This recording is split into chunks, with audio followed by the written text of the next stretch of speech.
Hey, it's MJ from Selling the ATL Studios, and I just got done doing my business planning for the upcoming year, and something I learned in there you're going to want to find out about, so keep watching.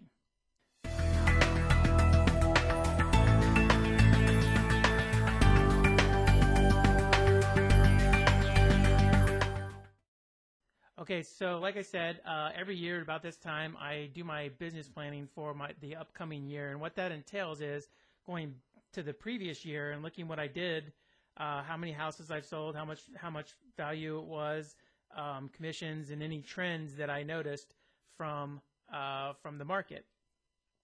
One of the things that I noticed, and I kind of knew it because I did it, but it hit me when I was looking at it, and that is that I sold 5 houses this year that weren't officially on the market.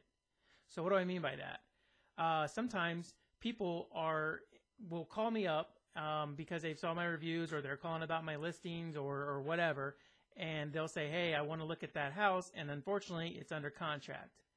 And then they'll tell me, well, I really, really like that neighborhood. Do you have any other listings in there, or do you have any other houses in there that we could look at?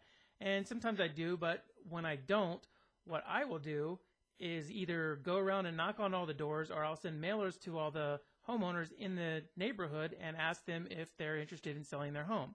Now, sometimes I get nothing from that because sometimes just nobody's interested in selling. But sometimes I get somebody who will raise their hand and say, you know what, for the right price, I'd probably do it. When that happens, I'll get the prospective buyer together with the prospective seller.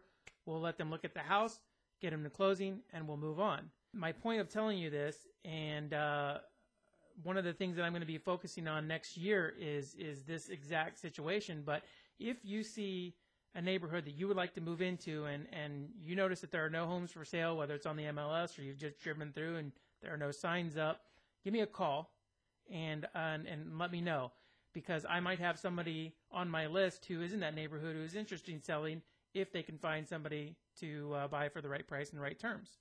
Same with sellers. If you ever considered selling in your house, but you don't want to go through the ordeal of putting your house on the market, call me up, get on my list. If I find a buyer that wants to move that neighborhood, I'll hook you up and we'll see what happens. Now, it doesn't always work. I'm not making any promises, but I had 5 this year, which might not seem like a lot, but that's 5 homeowners who got to move into a neighborhood that they didn't think they could move into, and it's 5 sellers who maybe considered selling before but didn't think they could sell for what they wanted, and they ended up doing that, and they're now moved on to another home that they're enjoying. So I just wanted to let you guys know that. On the right-hand side of this blog, I've got 2 buttons, one for buyers, one for sellers. If you're in either of those situations, hit that button that pertains to you. Put your information in there. Let me know what you need. I'll be happy to help out however I can. This is MJ from Selling the ATL, and I'm out.